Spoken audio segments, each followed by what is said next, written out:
Et, et le contenu de ce cours sera structuré de la manière suivante.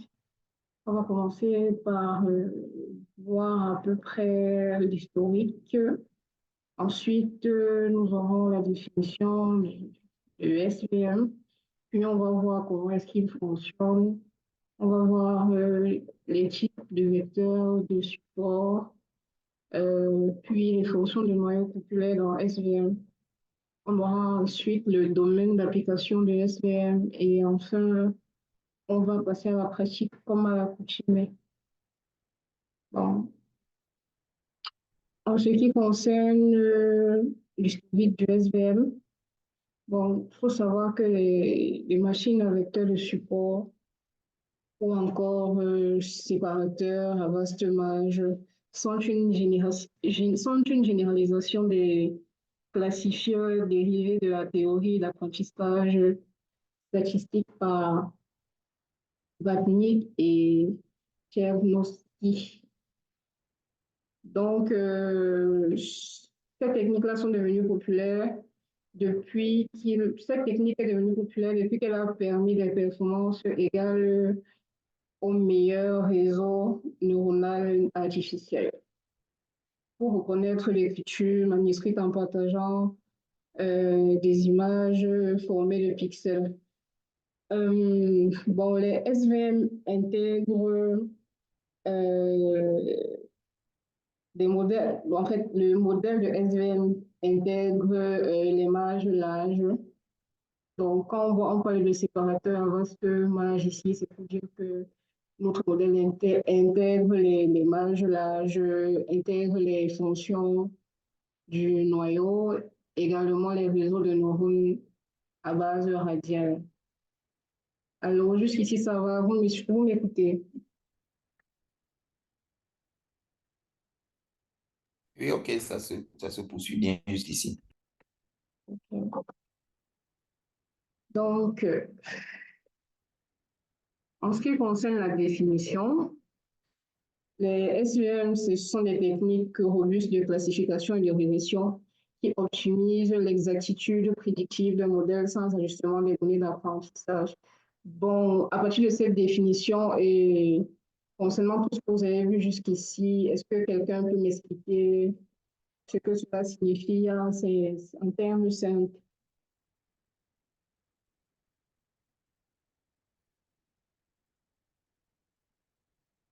Allô?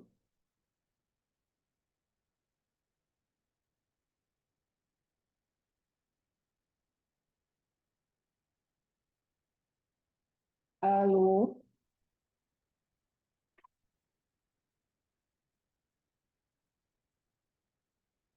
Oui, allô? Oui, oui, je disais, vous m'avez suivi. Donc, jusqu'ici, hein, oui, vous demandez en termes encore plus simples d'expliquer SVM. Oui.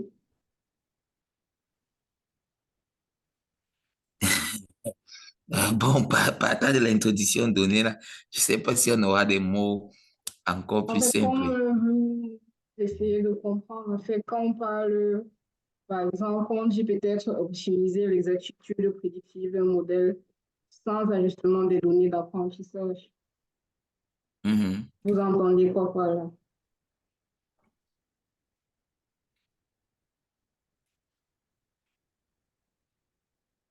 Bon, c'est- ici, l'approche est d'optimiser un modèle sans ajustement des données d'apprentissage. Bon, peut-être, je me dis dans la réflexion que l'idée, c'est de se servir des données fournies pour peut-être produire le modèle le plus proche de la réalité possible, sans entraînement peut-être.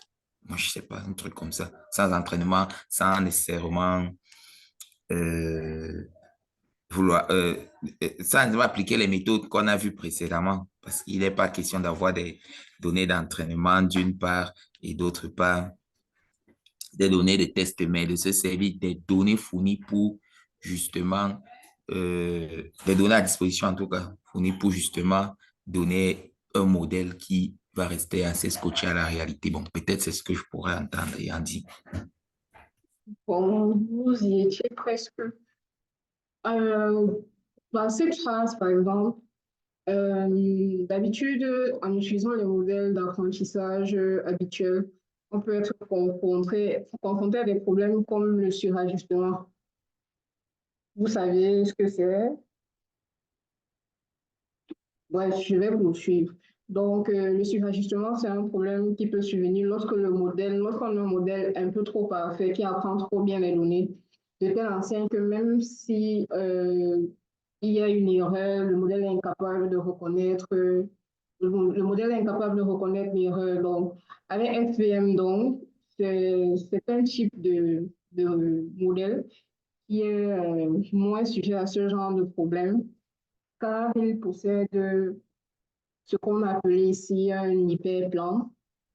Bon, ça, on va voir ça par la suite. Donc, il possède des techniques qui permettent de réduire au maximum ce type de problème-là. Est-ce que je me fais comprendre?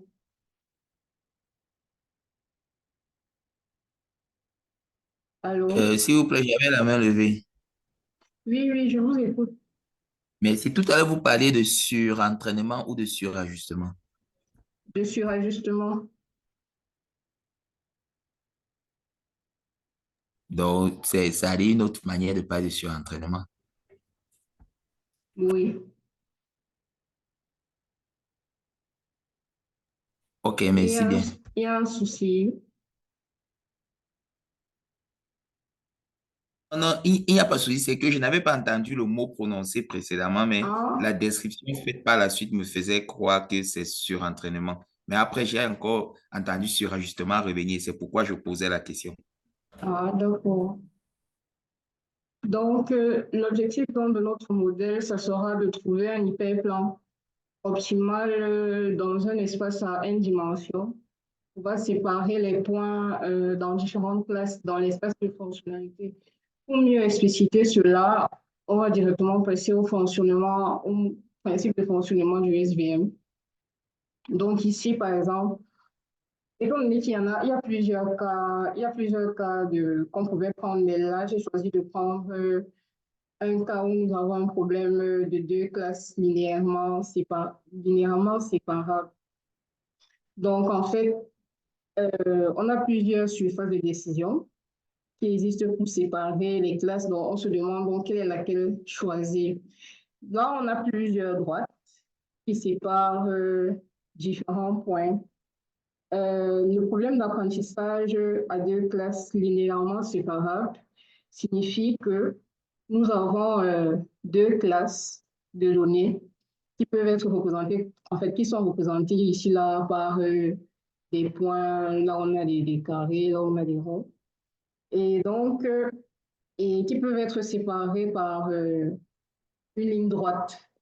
La ligne droite en question, c'est ce que nous avons appelé, c'est ce que j'ai appelé hyperplan au préalable. Donc, quand je parlais d'espace caractéristique, c'est un peu comme ça que ça se passe. Donc, ici, là, on a plusieurs droites. On voit, il y en a une qui sépare, euh, qui sépare bien les deux points. Et nous avons d'autres lignes qui sont là.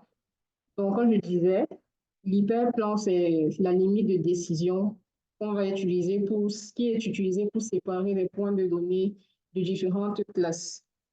À ce niveau-ci, là, comme je disais tout à l'heure, on voit bien que, bon, la ligne-ci ne sépare pas correctement les deux classes-ci. Vous me suivez? Allô? Oui, Allô? allô? Oui, vous me suivez? Non, nous vous suivons, oui, nous vous suivons. Donc, oui, comme je disais tantôt, la ligne, s'il ne sépare pas bien les différentes classes, on voit qu'ici, là, excusez-moi, on voit qu'ici, là, nous avons un espace là, et ici également, la ligne, s'il ne sépare pas bien ne sépare pas bien nos différentes classes. En fait, le SPM se base sur le fait qu'on nous est en gros, qu'on cherche un hyperplan optimal, c'est-à-dire en termes simples, pour ce cas-ci, on cherche la ligne qui sépare au mieux avec le plus d'espace possible. En fait, la ligne qui a le plus je vais parler de quoi? Qui a le plus d'espace possible entre les deux points, entre les deux classes. Est-ce que jusqu'ici, vous me suivez? Jusqu'ici, ça va, ça va. Ok. Quelqu'un peut m'expliquer un peu ce qu'il a suivi, ce qu'il a compris de ce que j'ai expliqué jusque-là?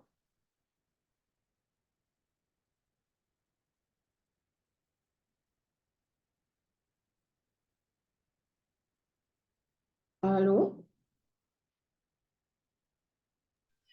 Allô? Oui, je Ok, disais, bon, oui. s'il faille déjà dire en quelques mots sur quoi vous avez mis l'attention tout à l'heure, c'était Mhm. sur la notion d'hyperplan et de classe, nous Oui, montrant comment, bon, dans un cas de figure, où il y avait deux classes, comment les lignes de décision aussi pouvaient séparer ces deux classes et en quoi est-ce que l'approche VSM pouvait nous permettre d'avoir de meilleurs résultats que les approches RNA et autres. Bon, c'est un peu ça si je veux essayer de dire en quelques mots ce qu'on pourra avoir saisi des slides précédents. Merci. oui, c'est exactement ça. Est-ce que j'ai l'impression que là, il n'y a qu'une seule personne qui parle depuis. Allô? Votre collègue n'est pas là, Il y monsieur a une K. main levée de M. Alex là-bas. D'accord.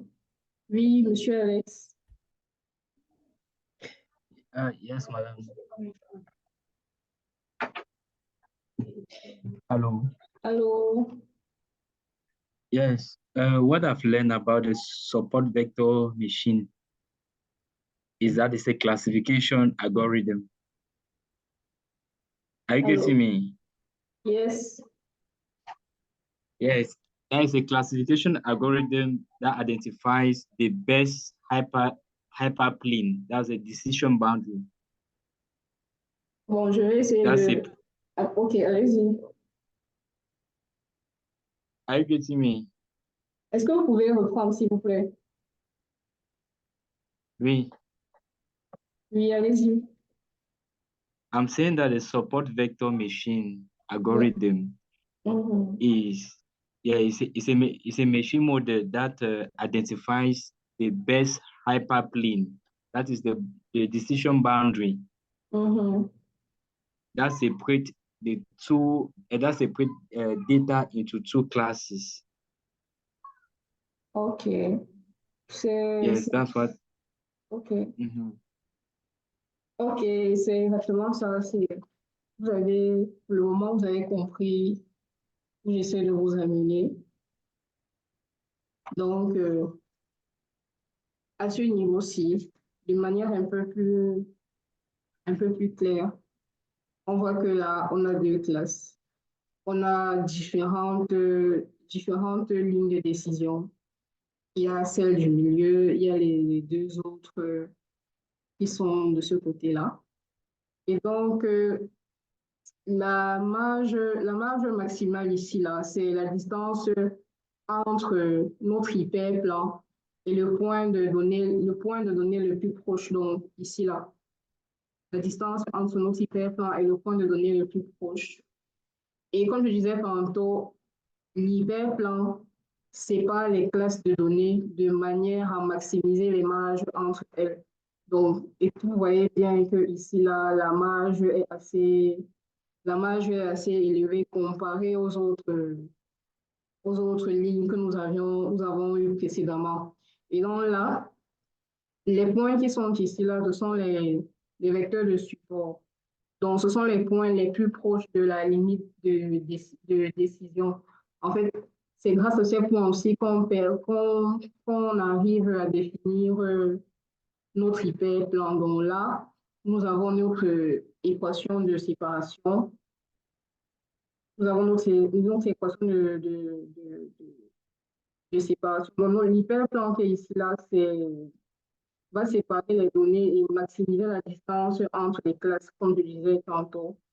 Et en fait, cette ligne-là, on va représenter notre frontière de décision entre la ligne qui est ici et celle qui est là. Est-ce que, pour le moment, je me fais comprendre?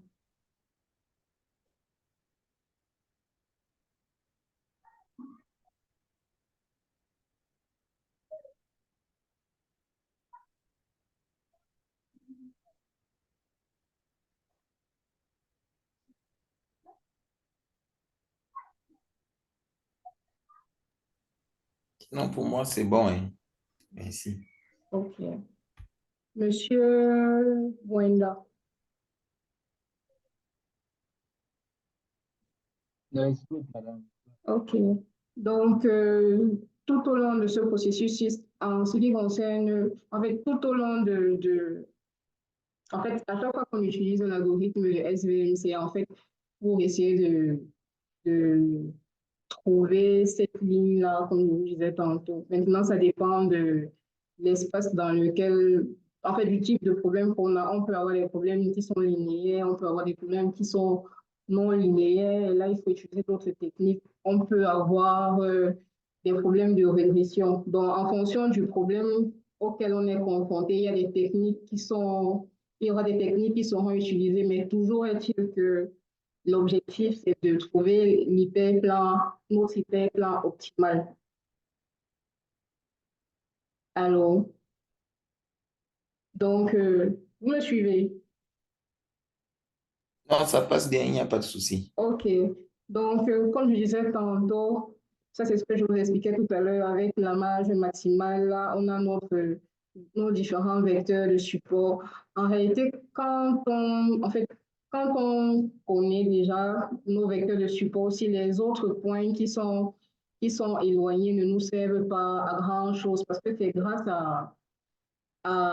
au vecteur et à la marge qu'on arrive à définir quel sera notre hyperplan optimal. Donc là, vous avez quelques formules mathématiques, notamment celle qui permet de déterminer la distance normale d'un point à l'hyperplan, la marge maximale également, avant d'atteindre les frontières des deux classes.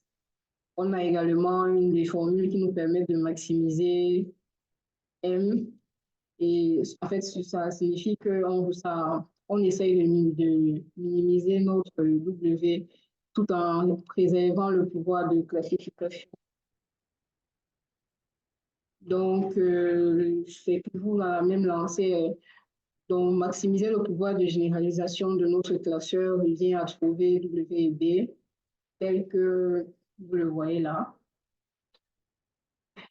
Si D est la dimension des XI, à savoir le nombre d'entrées, cela revient à régler D plus 1, notre paramètre, nos différents paramètres. Donc, il est possible par les méthodes d'optimisation classiques, seulement si D n'est pas trop grand. L'approche SVM utilise aussi des multiplicateurs de Lagrange pour une solution plus simple. À ce niveau-ci, comme je vous disais tantôt, en fonction du problème auquel on est confronté, il y a des techniques qui s'utilisent. Par exemple, en ce qui concerne le calcul de la marge, là, on a la marge souple et la marge due. La marge due, c'est lorsque on a un cas comme celui-ci où on n'a pas de, comment je vais dire ça? Les différentes classes sont parfaitement regroupées. Donc, on n'a pas de point. Le point ici, par exemple, ne se retrouve pas quelque part ici et le point ici n'est pas peut-être là, ce qui peut empêcher de pouvoir trouver de manière, en fait, comme c'est là, de le trouver facilement quel sera notre hyperplan maximal. Donc ça, ici, là, on parle de marge due. Dans le cas où on se retrouve avec parce que dans le cas où on se retrouve avec des valeurs aberrantes, c'est-à-dire que vous avez vos points ici, vos données là, vous avez vos données là, mais vous avez peut-être votre carré ici, vous avez peut-être votre carré ici qui se retrouve de l'autre côté et votre rond aussi qui se retrouve là, par exemple. Est-ce que je me fais comprendre? Donc, à ce niveau-là, il y a des techniques, des méthodes en mathématiques qu'on utilise pour pouvoir recalculer cela. L'objectif ici, c'est de pouvoir, en ce qui concerne la marge souple, l'objectif, c'est de pouvoir, comment je vais dire ça, euh, transformer notre problème, transformer notre problème initial, en fait, remettre le problème, notre équation initiale, l'équation que nous avons ici, en une équation linéaire. Donc, ça va nous donner plusieurs, ça va nous donner plusieurs autres équations. Comment ça s'appelle?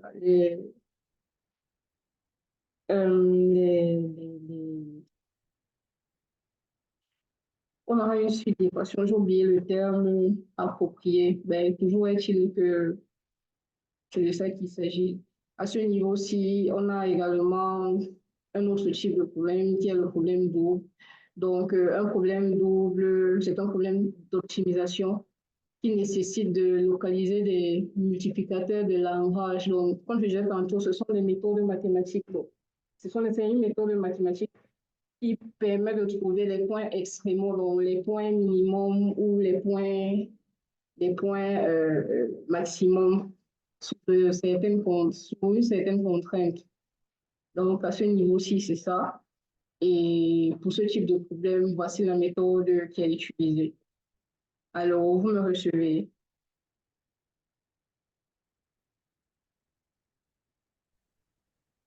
Yes, madame. Okay. OK. Oui, oui. Je pense que ici, j'ai fait le tour. Je vous ai dit, en fait, pour ce cas-ci, j'ai uniquement pris le cas où nous avons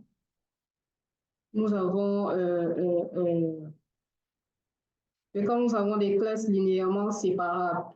Donc, vous pouvez avoir plusieurs autres cas. Vous pouvez avoir les cas non linéaires, comme je vous ai dit tantôt. Vous pouvez également avoir les cas de régression. Donc, ça, vous pouvez, par exemple, à travers vos recherches, vous allez voir un peu comment ça se présente et quelles sont les autres techniques qui sont utilisées à ce niveau-là. Allô? Allô? Alors, C'est bon, vous me recevez. oui, oui, parfait. OK. Bon, tout à l'heure, je parlais de l'hyperplan. Je disais que, en fait, je vous ai défini à peu près ce que c'est. Mais là, dans ces lignes-ci, ce qu'on essaie de vous faire comprendre, c'est que suivant le nombre de points, suivant le nombre de points en entrée que nous avons, on peut avoir soit un hyperplan, on peut avoir soit un hyperplan qui est une ligne, soit si on est peut-être dans, je vais dire quoi, on est peut-être trois entrées. Là, maintenant, nous sommes dans un plan en 2D. Allô? Donc, en gros, Allô? allô? Mhm. Et Donc, allô, vous avez interrogé si on écoutait. allô? Oui, oui, c'est bon jusqu'ici. OK. Donc, pour un SVM linéaire, comme on l'a si bien dit tout à l'heure, on va utiliser une limite de décision linéaire pour séparer les points de données des différentes classes. Limite de décision, vous voyez à quoi ça renvoie. Lorsque les données peuvent être séparées de manière linéaire et précise, les SVM sont très adaptés. Cela signifie qu'une seule ligne droite ou un hyperplan peut entièrement diviser les points de données dans leurs classes respectives. Un hyperplan qui maximise la marge entre les classes constitue la limite de décision. Pour le SVM non linéaire, ça peut être utilisé pour classer les données lorsqu'elles ne peuvent pas être séparées en deux classes par une ligne droite, comme je vous disais tantôt, en utilisant les fonctions du noyau. Les SVM non linéaires peuvent gérer les données non linéaires séparables. les données d'entrée d'origine sont transformées par ces fonctions de noyau en un espace de fonctionnalité de dimension supérieure où les points de données peuvent être linéairement séparés. Un SVM linéaire est utilisé pour localiser une limite de décision non linéaire. Alors là, c'est bon, vous comprenez? Il y a une question.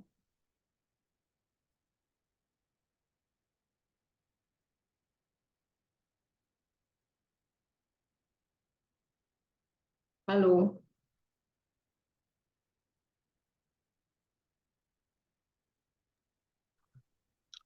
Allô, madame. Vous comprenez? Vous êtes là? Yeah, man, can you explain about the Allô? non-linearity? Hello. Oui. Alors, Yes. Can you see explain this one on non-linear? How is Je ne vous suis pas bien.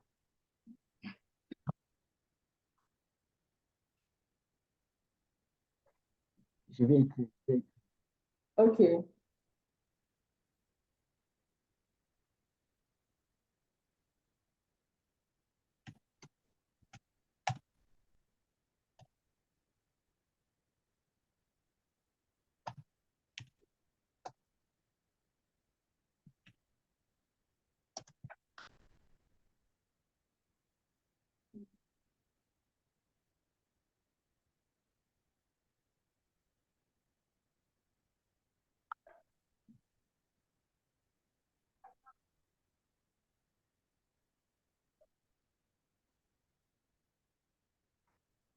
Allô?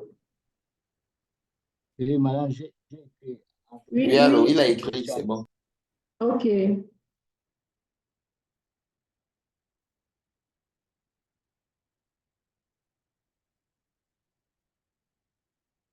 Bon, c'est vrai que je n'ai pas mis d'exemple ici. Bon, je vais repartir sur la figure.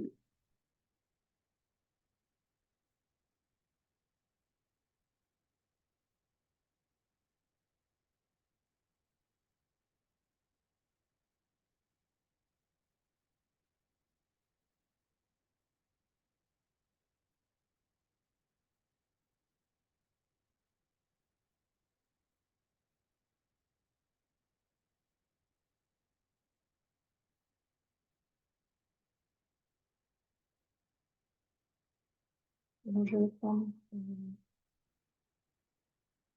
celle-ci.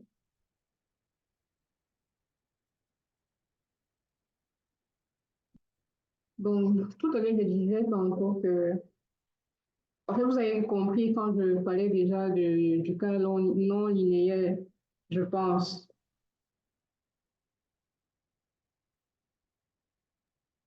Oui, madame. OK.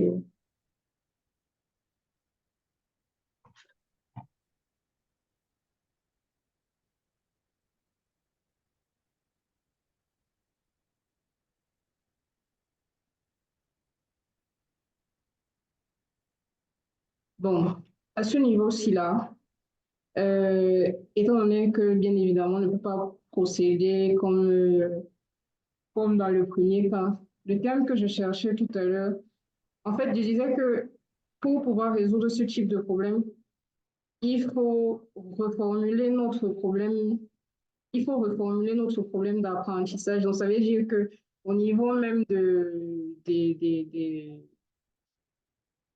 ce que nous avons ici, ça ne sera plus la même chose. Donc, on va reformuler notre problème d'apprentissage et on va introduire de nouvelles variables. Allô? Allô? Yes, I'm getting you. Oui, on va introduire de nouvelles variables pour, comment je vais dire, pour essayer d'assouplir les contraintes énoncées dans le problème. Donc, quand je parle d'assouplir, je suis déjà à ce niveau-ci. On va intégrer de nouvelles variables telles que nous avons la variable C. Bon, je pense que peut-être en faisant le document, en vous envoyant pour le cours, je vais rajouter cela pour que vous puissiez mieux comprendre. Mes questions ne tiennent, nous allons d'abord aller comme ça. Donc, nous allons rajouter la variable C à ce niveau bien, à ce niveau, si vous voyez bien qu'il y a une nouvelle variable qui intervient. Donc, c'est une constante qui va permettre de régulariser la marge et les erreurs qu'on a obtenues lors du classement, lors les erreurs ou bien les valeurs aberrantes dont je vous parlais tout à l'heure. Allô? Allô? Yes, madam. It's okay. Voilà, donc, ça va nous permettre de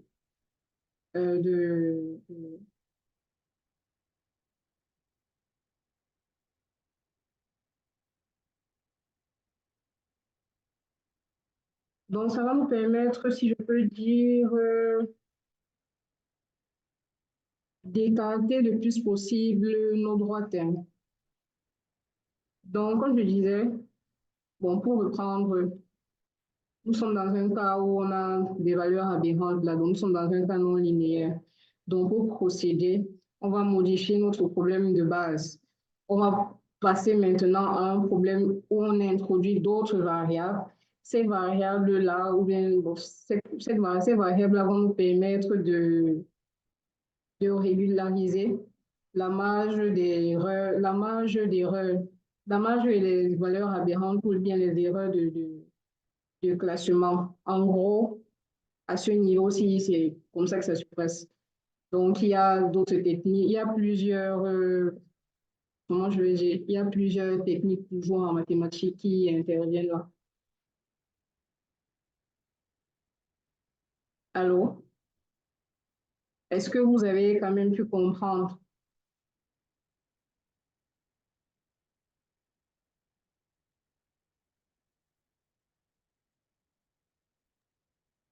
Okay, madam. Thank you. C'est bon. Yes, madam. Ok, bon, quand cela me tienne, vu que vous avez demandé, je vais voir comment je pourrais intégrer ça dans le cours.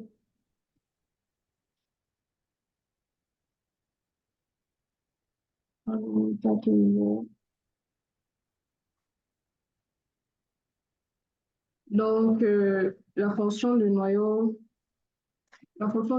populaire dans SVM.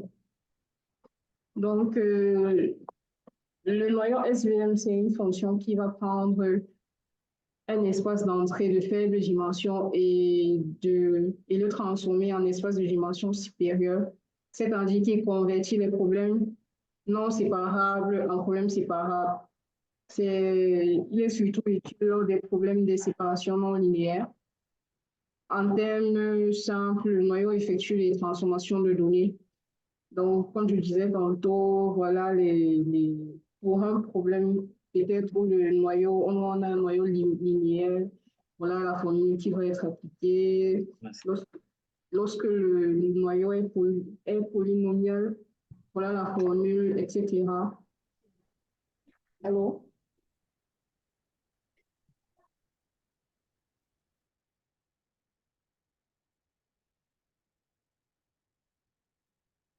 Allô? Oui, madame, ça va. OK. Dans les différents domaines d'application, le SVM, on a le traitement d'image. Dans le traitement d'image, on peut avoir la reconnaissance des caractères manuscrits, la reconnaissance de scènes naturelles, reconnaissance du visage, etc. On a la catégorisation du texte. À l'intérieur, on a la classification des courriels, la classification des pages. Donc, à ce niveau-ci, on a en entrée des images bidimensionnelles en couleur ou en ton de gris, codées en vecteur pixel. En sortie, on peut avoir une classe. Et en ce qui concerne la catégorisation du texte, on a les documents. On a les documents en entrée, en sortie. On peut avoir, en fait, on peut choisir qu'un message soit considéré comme étant spam ou non spam.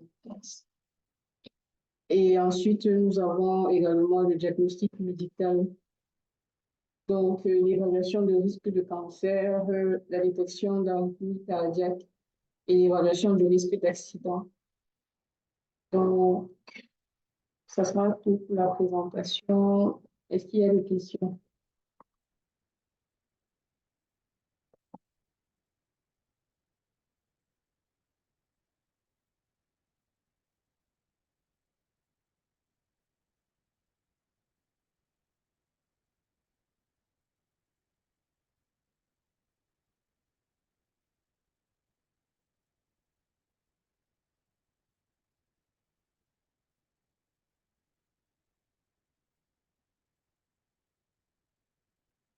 Allô?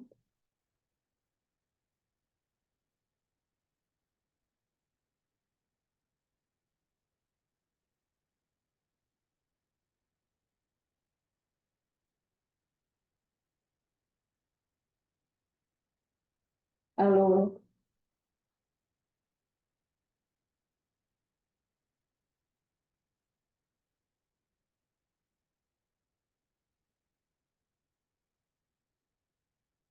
Allô?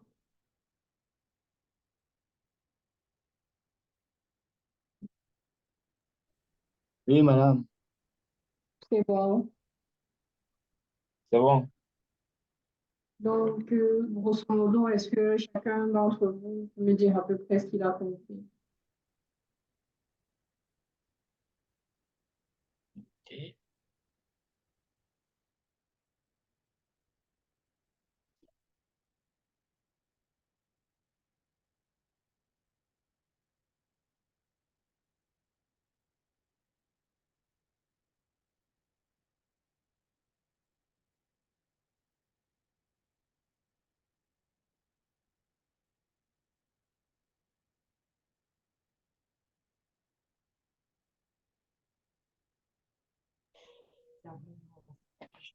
Hello. Oui, alors. Yes, madam, what I've learned from the lesson Mhm. is, yeah, is that the support vector machine model is it works by using this by defining or identifying what we call the hyperplane. Yes. Yes. So we have a hyperplane or what we call the maximum margin hyperplane. It separates the data into two. Le maximum? And from there, the maximum margin hyperplane, Yes. yes, that divides the support vectors. Are you with me? I don't understand. I'm saying that there is a hyperplane, there's a line that's been drawn across. Yes. It's also that we cannot pick out the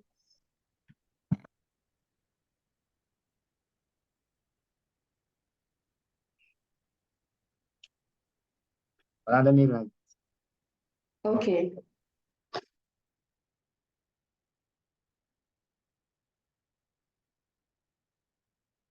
Pendant ce temps, Monsieur Bacon, vous avez quelque chose à dire? Jusqu'ici, ça va, merci bien. D'accord.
Pendant qu'il il est en train d'écrire, vous pouvez déjà ouvrir votre fichier pour le cas pratique. Alors, Euh, C'est compris, hein, c'est compris. d'accord.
Allô? Alors, Le, le fichier sur lequel on devrait travailler, le fichier de cas pratique, là, je ne sais pas, on nous l'avait envoyé précédemment. oui, vous ne l'avez pas. Non, mais je vais rentrer alors rapidement vérifier, s'il vous plaît. D'accord.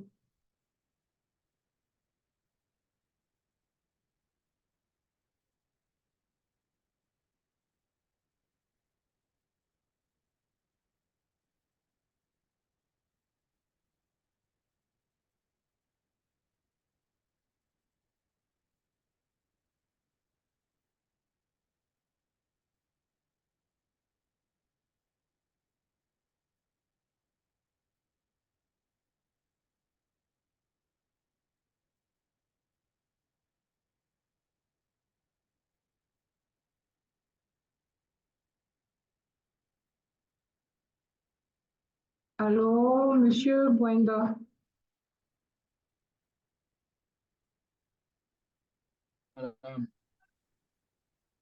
Oui, donc, euh, c'est exactement ça. Nous avons une marge maximale qui est entre notre hyperplan et les données les plus proches là, les données qui sont les données les plus proches de chaque classe. Et c'est ça qui constitue notre vecteur de support. Et c'est grâce à ça qu'on arrive à déterminer avec exactitude notre hyperplan.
Alors, vous avez trouvé le fichier en question.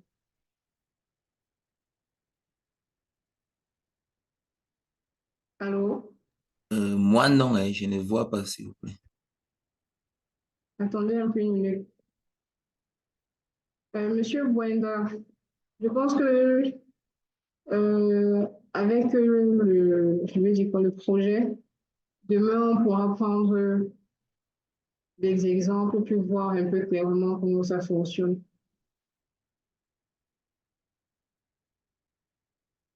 Ok, madame.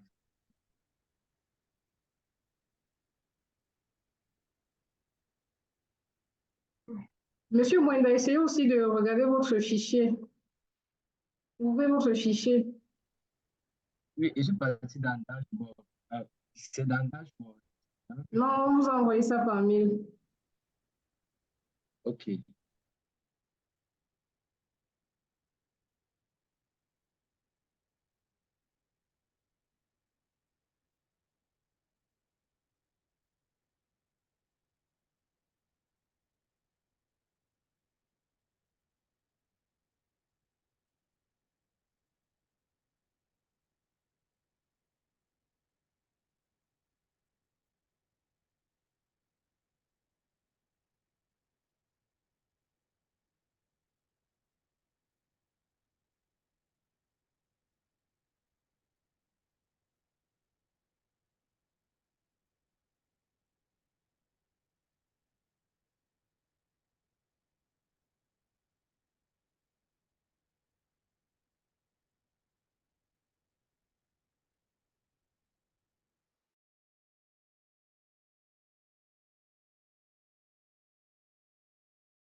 Ok, ok, nous allons envoyer une minute, s'il vous plaît.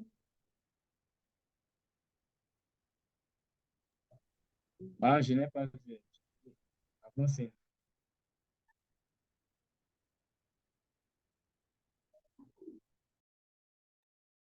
Ok, nous allons envoyer.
Patientez, s'il vous plaît, je suis en train de vouloir mettre ça sur le timing.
Allô?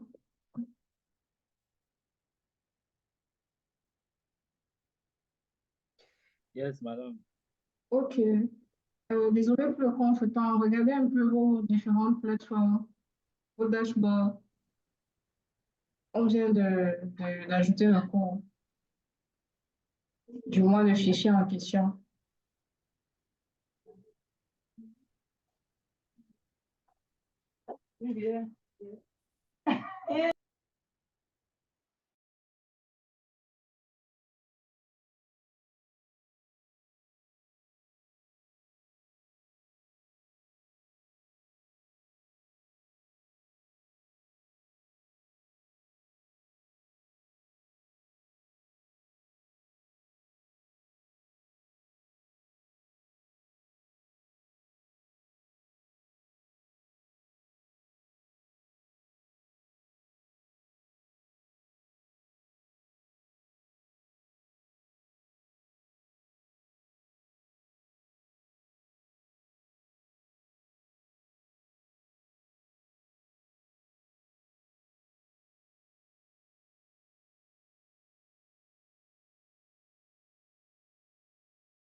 Madame, c'est bon.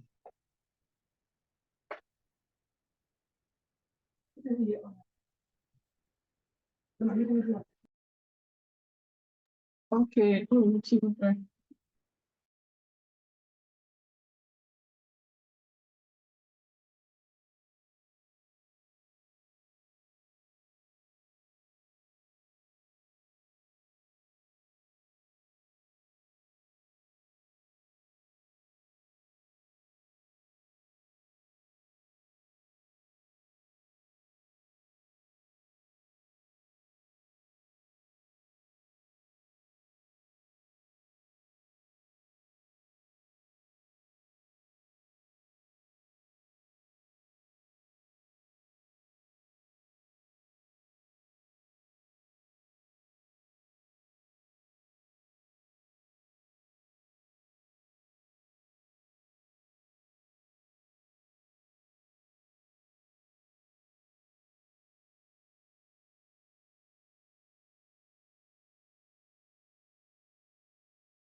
Monsieur Bacob, c'est bon pour vous aussi.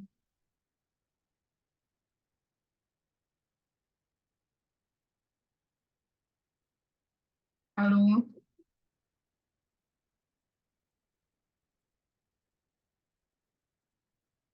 Allô? Oui, allô, j'essayais de rafraîchir ma boîte mail pour voir, mais bon, je sais pas si c'est la connexion qui est plus lente. Je disais, on a envoyé sur vos différents dashboards, sur le timing.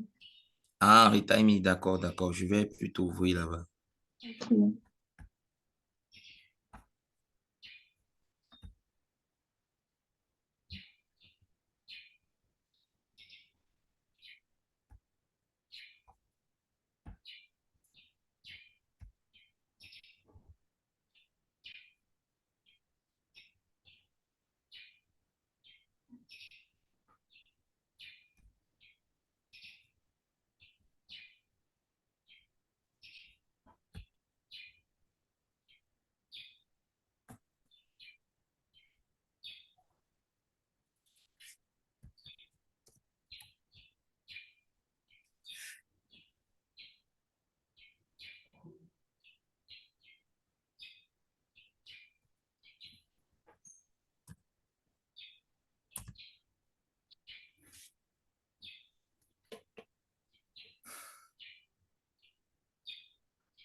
imagine, on met combien de bonbons? Bonbons, qu'est-ce que ça peut faire si une bonbonne on utilise pendant un jeu vidéo? On va battre avec ça. On va battre avec ça. Je vais essayer de faire comme je peux. Merci le déjeuner. Le déjeuner va goûter. Coupez vos micros, s'il vous plaît. Bon, ok, merci bien. À bientôt.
Alors,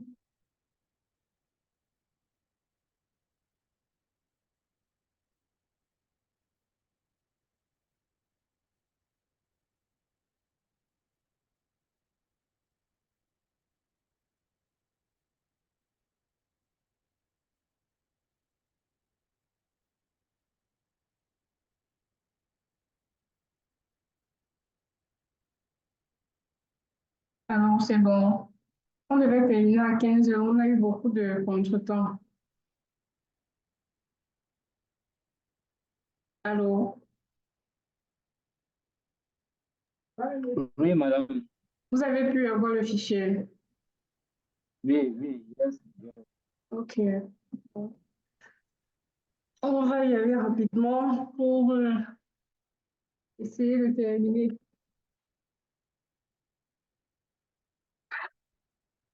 Bon. Alors, Monsieur Bouenda, vous êtes là? Oui, madame. Ok. Bon, pour ceci-là, on veut fournir à un médecin un modèle de prédiction concernant le cancer du sein. Donc, le modèle sera capable de déterminer, bon, du moins de prédire si le cancer est,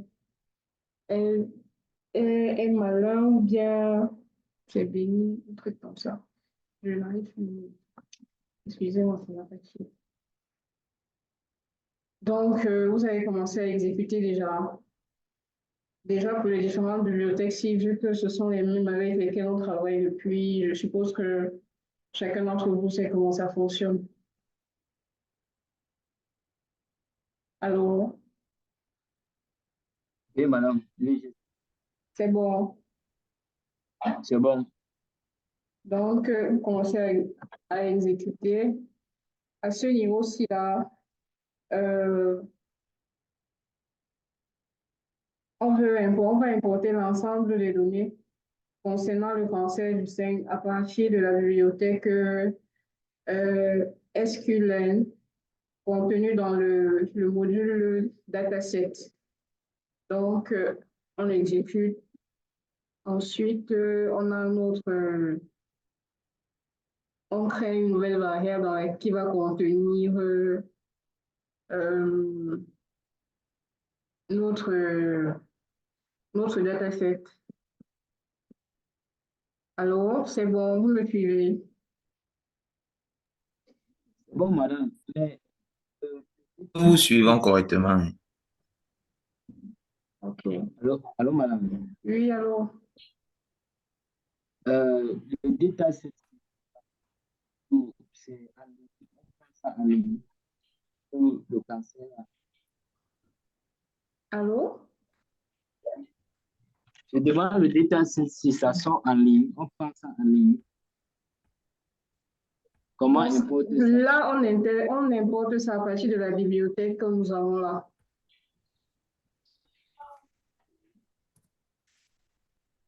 Ok, installer your dataset. Pardon? On importe par installer your dataset. Oui. Ok. Donc, on va essayer de, en fait, à ce niveau-ci, on veut voir quels sont les différents attributs de notre dataset et en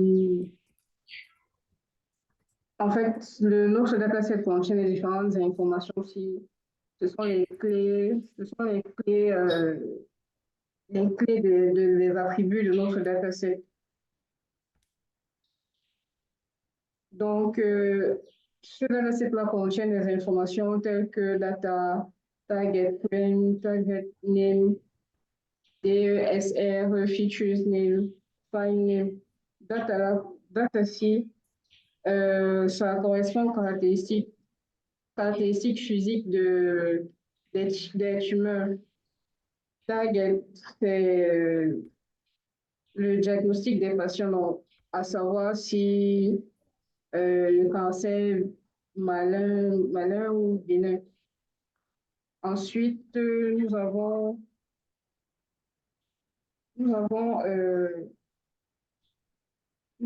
frame, nous avons target name, nous avons DSR, qui est la description, en fait, la description textuelle de notre dataset. Nous avons features. Les features seront les caractéristiques des différentes tumeurs. Donc, par la suite, quand vous exécutez ceci, vous verrez des informations qui concernent votre dataset, c'est-à-dire le nombre d'instances, le nombre d'attributs, donc le nombre d'instances ou bien le nombre d'observations. C'est à 569.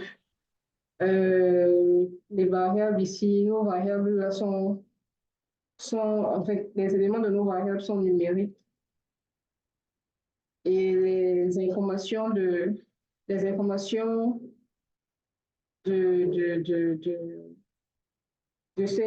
variables-là, de ces attributs, sont les suivants. Comme vous disiez, vous voyez radius, texture, area, smoothness, et fractal dimension. Donc, ici, là, ça nous permet justement, comme je vous ai tantôt, d'avoir toutes les informations qui concernent notre dataset.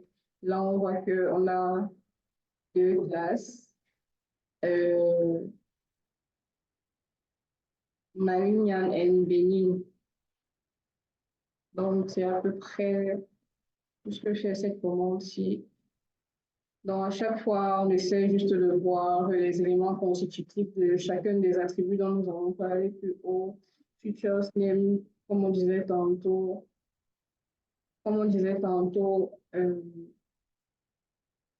Nous avons mean radius, mean texture, les paramètres, etc.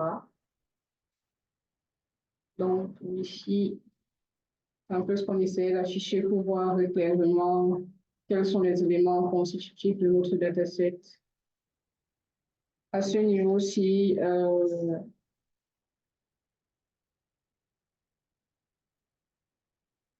comme à l'accoutumée, on crée notre data frame contenant les données réelles et les colonnes de notre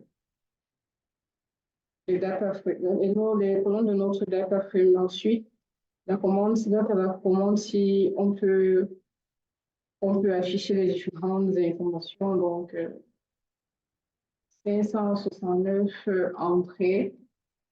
Ici, on voit qu'on n'a pas de valeur aberrante. Notre dataset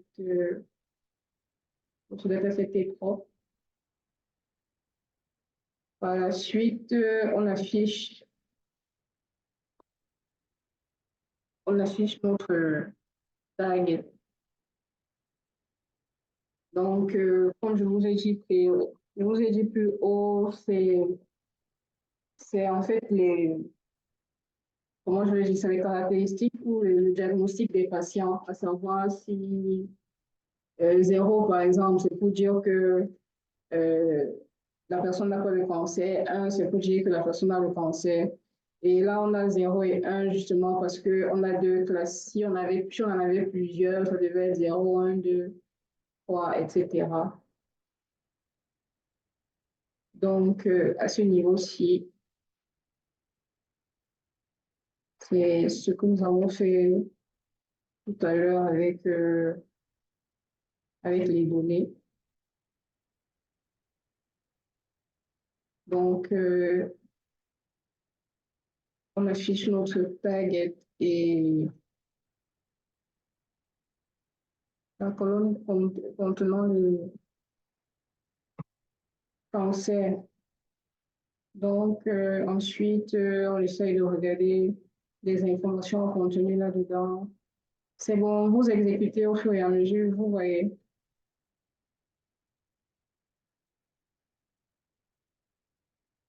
Allô? Oui, allô? Bon, Oui. là, je t'écoutais beaucoup plus. Je vais Ah, ok. essayer Vous allez de faire... recopier les codes de vie. ok, Je vais aller copier les codes également. d'accord. Donc, en gros, c'est ce qui se passe à ce niveau-là. Là, on vient dans l'exploration des données. C'est comme on fait depuis le départ. Ensuite, voici notre SVM qu'on a inventé. Donc, on a moi, je vais appeler ça notre variable qu'on a créée, notre variable qu'on a appelée modèle, et qui va contenir justement notre modèle, etc. Après avoir exécuté ça,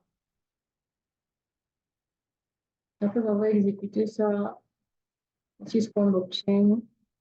Donc, on a divisé déjà nos différentes données d'entraînement et données test. Donc, ici, on vient effectuer notre prédiction sur, excusez-moi, ma souris a un souci.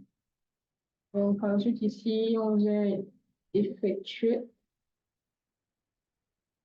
je pense que j'ai exécuté, oui.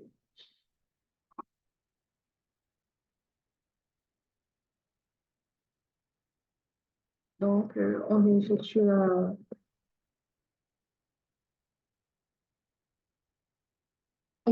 notre prédiction sur les tests. Bon, ce que nous révèle la matrice de confusion ici, déjà pour la matrice de confusion, ici, ce sont les vrais positifs, vrais négatifs, faux positifs, faux négatifs. Donc, de ce que nous révèle, d'après ce qu'on a sur notre matrice de confusion là, c'est que après même, on obtient notre précision qui est de 0 à ce niveau et 61 à ce niveau-ci là. Donc, en fait, ce n'est pas une bonne prédiction parce qu'à ce niveau-ci là, la matrice nous présente à travers cela que nous avons, en fait, on a ici la personne a le cancer, les 66, on a 66 personnes, ça veut dire qu'il y a 66 personnes qui n'ont pas le cancer alors qu'ils n'avaient pas de cancer. À ce niveau-ci, pour le faux positif, on n'a pas de personnes qui ont cancer alors en fait, ici, il n'y en avait pas. Et là, on a 105 personnes qui ont le cancer. Donc, la précision que nous avons obtenue étant mauvaise, on a utilisé notre méthode qui est le grid search, qui nous permet de savoir si tous les paramètres que nous avons utilisés, ce sont des bons paramètres en fait, les paramètres qu'on a utilisés pour entraîner le modèle, ce sont les bons paramètres. Et donc, en gros, ça permet d'optimiser les hyperparamètres et de calculer le meilleur hyperparamètre en question à utiliser. Donc, d'ici là, en fait, donc à ce niveau, on a procédé comme ça.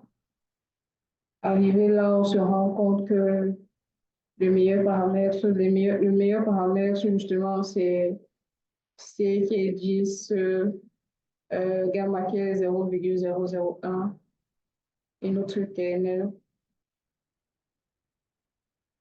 À ce niveau-ci, là, quand on revient effectuer notre test, on voit d'ores et déjà que la précision me met à 95%. Donc là, on a 60 personnes qui n'ont pas de cancer et c'est vrai. On a 60 personnes qui n'ont pas de cancer. On a 6 qui ont le cancer. En fait, ça montre qu'il y a 6 personnes qui ont le cancer alors que non. On a 3 personnes qui n'ont pas à ce niveau alors qu'ils ont. Et on a 102 personnes qui ont le cancer et c'est vrai. Donc, à ce niveau, après avoir utilisé cette technique-là, on obtient une précision de 95%.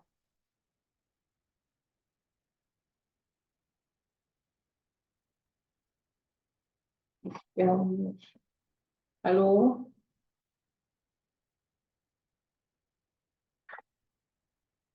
Allô?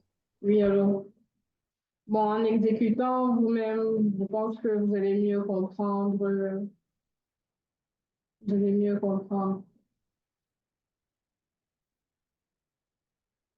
Allô? D'accord. Mais je voulais savoir, s'il vous plaît, si la base, l'autre cancer, breast cancer, la vie nous avait été fournie.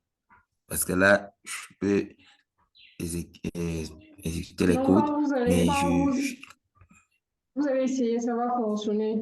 C'est la même question que votre collègue posait tout à l'heure. Ah, d'accord, Ça, d'accord, on merci. télécharge ça à partir d'une bibliothèque. D'une escalade dataset. Oui. OK. Mhm. Non, merci beaucoup. Bon.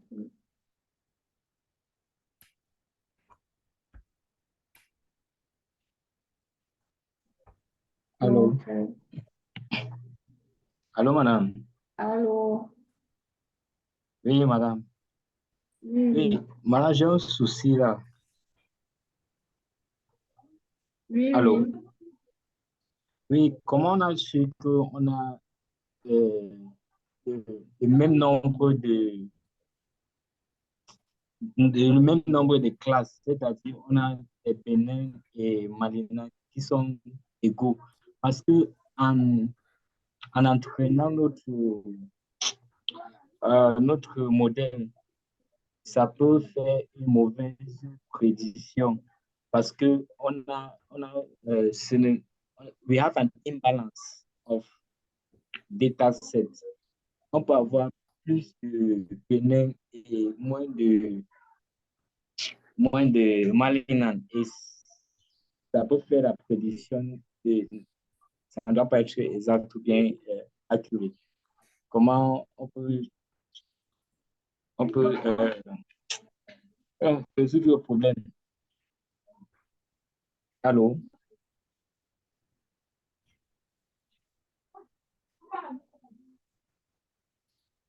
Allô?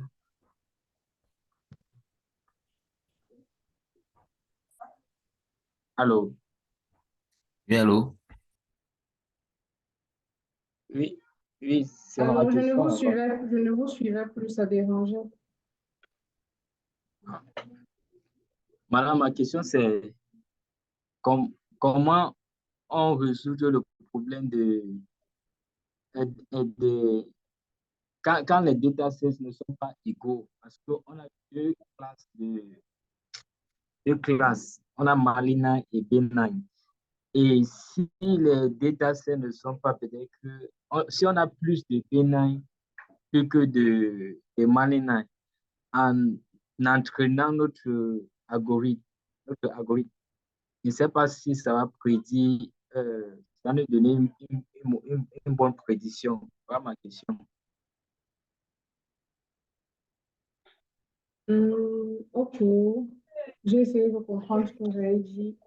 Donc, vous dites que euh, si dans notre jeu de données, on a un élément qui est supérieur à un autre, est-ce que ça va influencer sur, est-ce que ça va influencer sur le résultat de la prédiction? Oui, exact, exact, correct. Hmm, je ne pense pas, non. Étant donné que, euh, comme on disait tout à l'heure, quand on utilise le SVM, on essaie justement de, je vais pas dire, bon, je vais pas dire de trouver le juste milieu, mais en fait, on essaie grâce à, à l'hyperplan de déterminer exactement en fait, quelle sera la droite qui va séparer au mieux les différentes classes. Mais maintenant, concernant concernant le nombre de, concernant le nombre de données, qu'ils soient, je veux dire, bon ou mauvais, je ne pense pas que en utilisant cette méthode-ci, on aura un souci au niveau du nombre de chaque donnée.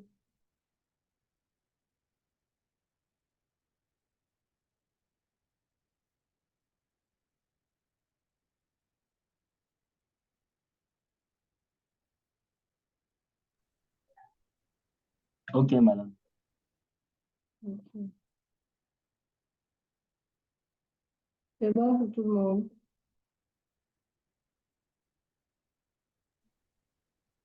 C'est bon, madame. Ok. On va vous envoyer le mail contenant les, le projet pour demain. On va vous envoyer ça tout à l'heure. Demain, le cours sera à 15 heures.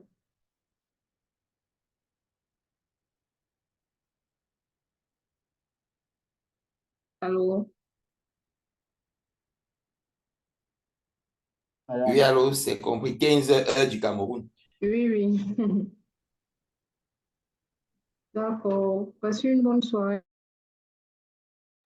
Ok, merci, madame.